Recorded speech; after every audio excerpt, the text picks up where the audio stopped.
Hey, what's going on, guys?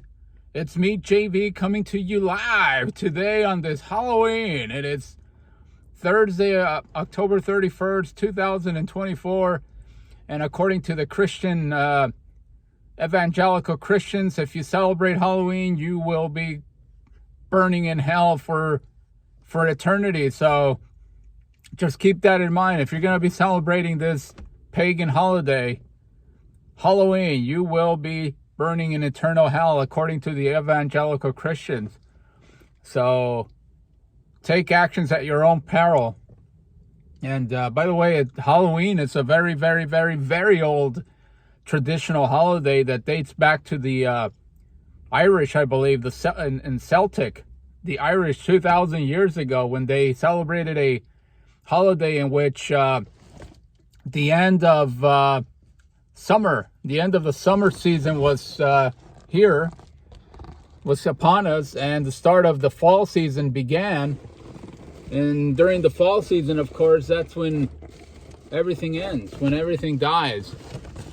When everything dies, the leaves die, everything falls apart. And so according to history, according to tradition, that was the thinnest line between life and death, was on October the 31st on to November the 1st. So it's a couple thousand-year-old holiday. And then, of course, the Catholic popes actually took upon the tradition and basically celebrated the sainthood, that is, popes that passed away and became saints. That's where the Day of the Dead came about, which is celebrated on November the 1st.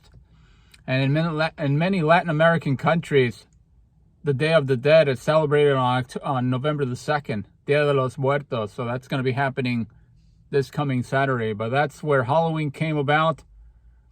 It is a holiday that celebrates death, basically. The thinnest line between life and death is Halloween.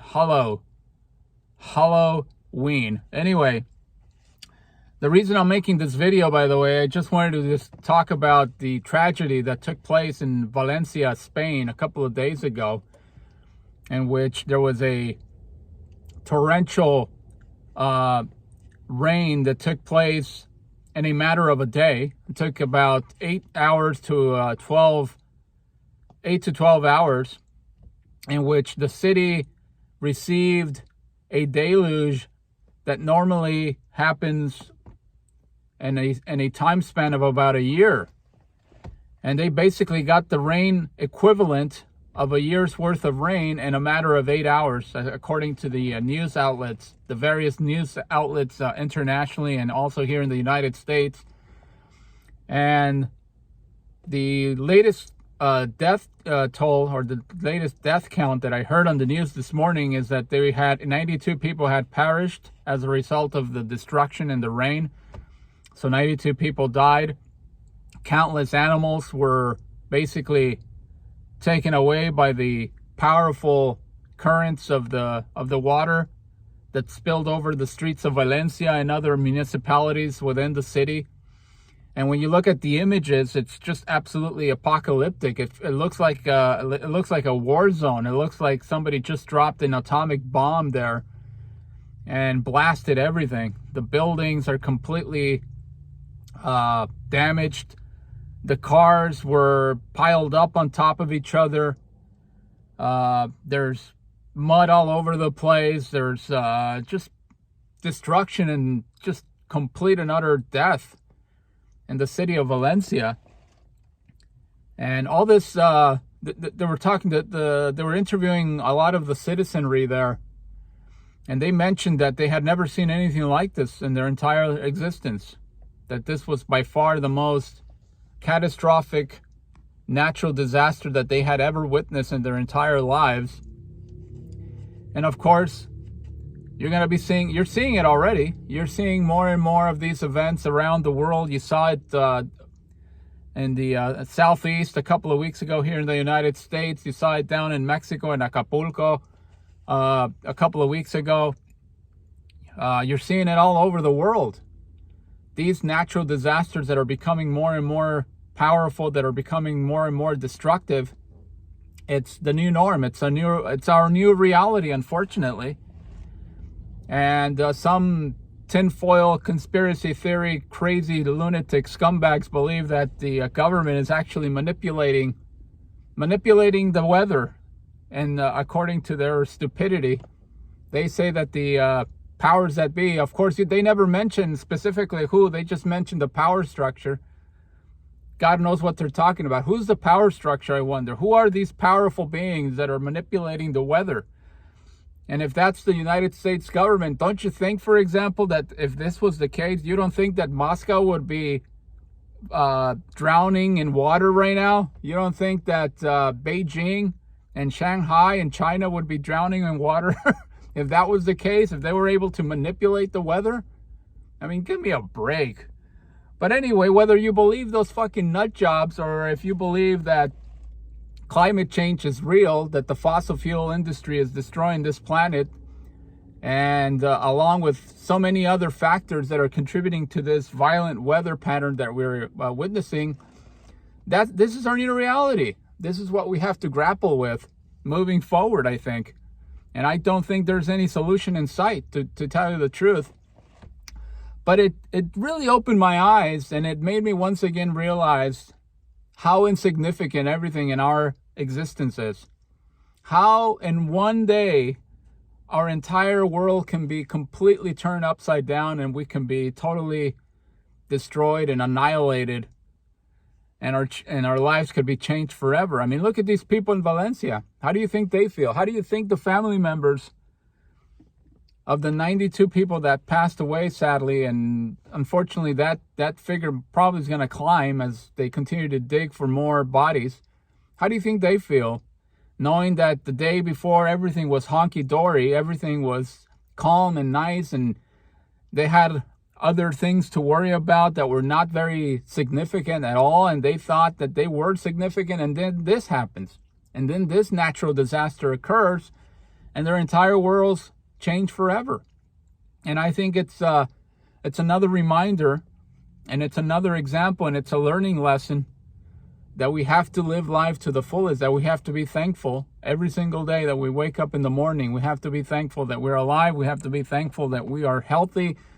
We have to be thankful that we have all of our faculties so that we can go out there and make a living for ourselves, which, by the way, this month was probably the best financial month of my entire life.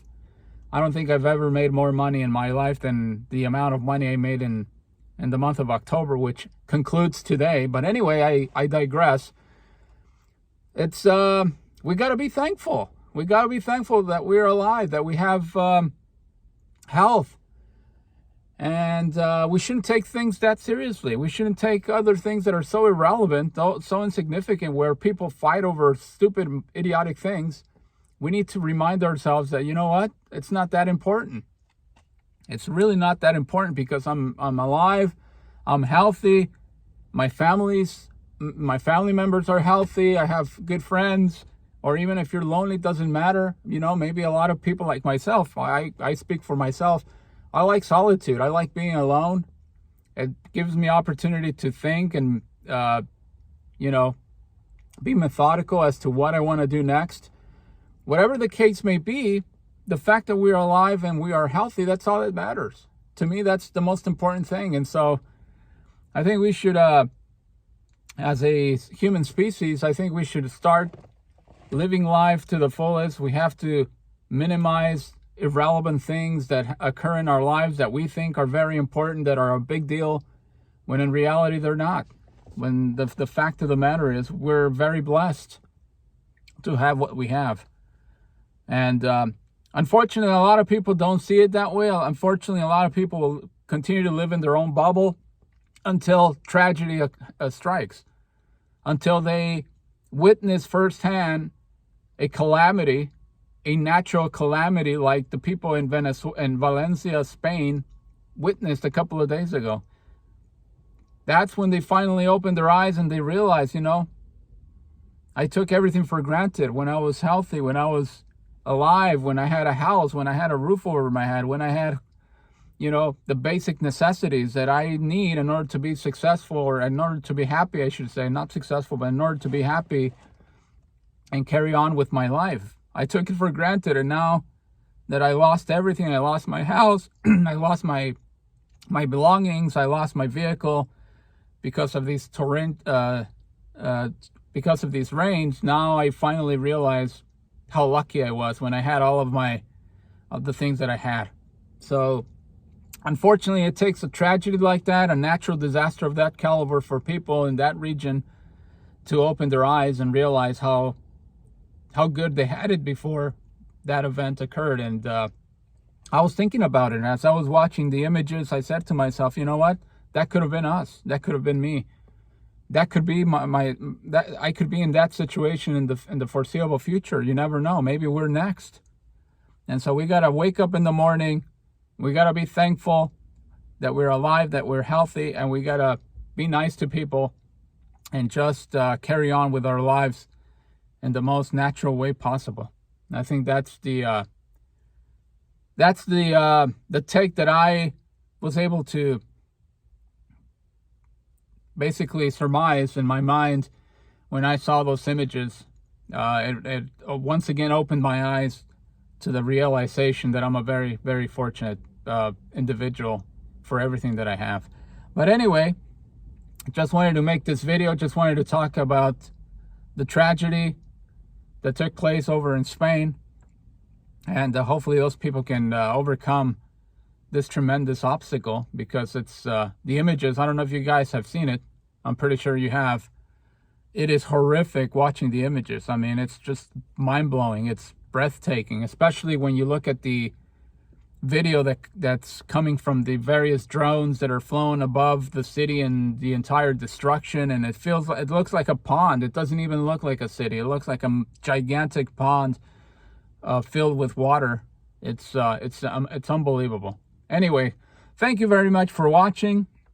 I hope you guys have a great rest of your Thursday, Halloween. Make sure you inspect your candy. If you are a parent, make sure you inspect the candy before your children start devouring it in the subsequent days and weeks in which they're going to have an opportunity to eat candy. Anyway, have a great day. I'll talk to you on the next video.